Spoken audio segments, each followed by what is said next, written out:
Good evening guys. আজকে পুরী যাওয়ার জন্য আমরা বেরিয়েছি এবং হঠাৎ করেই প্রিপারেশন হয়েছে, কোনো ঠিক ঠিকানা ছিল না, যাব কি যাব না এরকম একটা ছিল।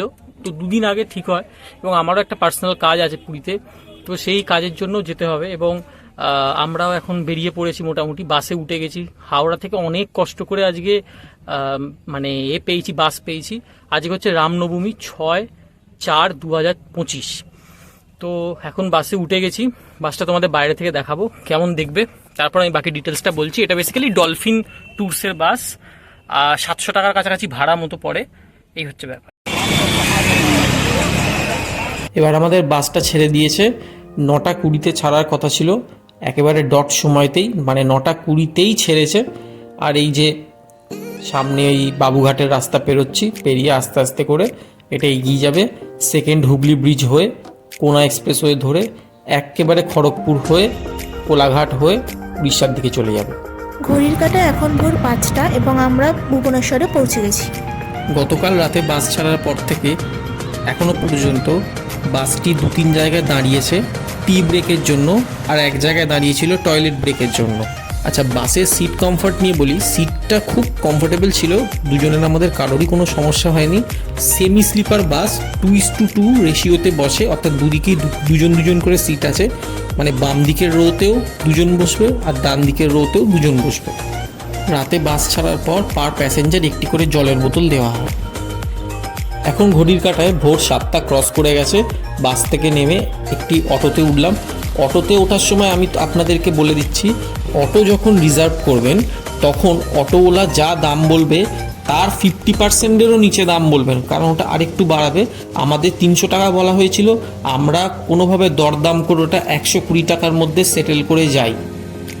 এই টার্নিংটা থেকে শুরু হচ্ছে Puri sea beach. Puri main bus stop থেকে সি বিচের দূরত্ব মোটামুটি 3 কিলোমিটার। আমরা যেহেতু স্বর্গদ্বারের কাছে অবধি যাব, তাই তার দূরত্ব 4.5 কিলোমিটার।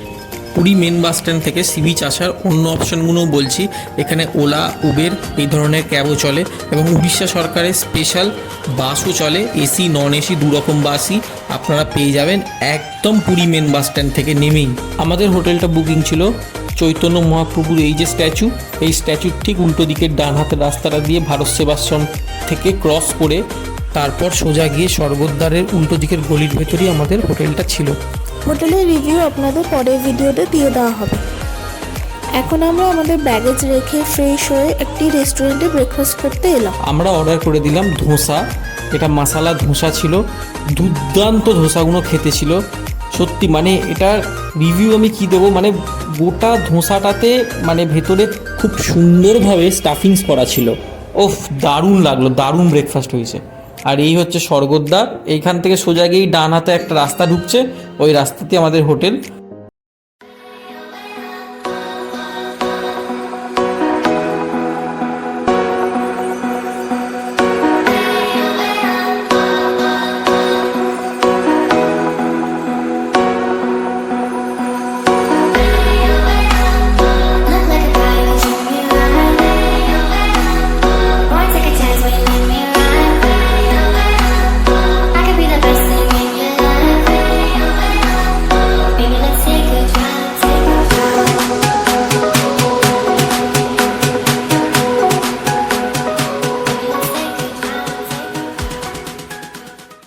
সমুদ্রে স্নান টান করে দুপুরবেলায় ঘরে এসে এসি চালিয়ে খুব জোরদার রকমের একটা ঘুম দিয়ে সন্ধেবেলায় প্রায় 6:30-7টা নাগাদ আমরা বেরিয়েছি একটু আশপাশটা ঘুরতে। খুব সুন্দর মনোমুগ্ধকর জায়গা, দুর্দান্ত হাওয়া দিচ্ছে, আর তার সাথে প্রচুর রকমারি দোকান। দোকানে যে খুব হাইফাই দাম সেরাম কিন্তু নয়, এবং সেই সময় চৈত্র সেলও চলছিল। এই গলিটা দিয়ে যেতে যেতেই একটি ছোট্ট এই জগন্নাথ মন্দিরটা দেখতে পাচ্ছেন। এখানে জগন্নাথ দেব, বলরাম দেব এবং সুভদ্রা দেবী প্রতিষ্ঠিত রয়েছে। এখানে প্রতিদিন সকালবেলা এবং সন্ধ্যাবেলা পুজো হয়। এইটা নিয়ে একটি শর্টসে আমি ভিডিও দিয়ে দিয়েছি, পারলে একটু দেখে নেবেন। পুরী সি বিচ চত্বরে প্রচুর খাওয়া দাওয়ার দোকান আছে। এখানে একটা 360 ডিগ্রি ভিউ দেখাচ্ছি তোমাদের। এখান থেকে তোমরা মোটামুটি বুঝতে পারবে প্রচুর দোকান বসে, মোমো থেকে শুরু করে pakora, chowmein, egg roll, Mughlai সব কিছু পেয়ে যাবে।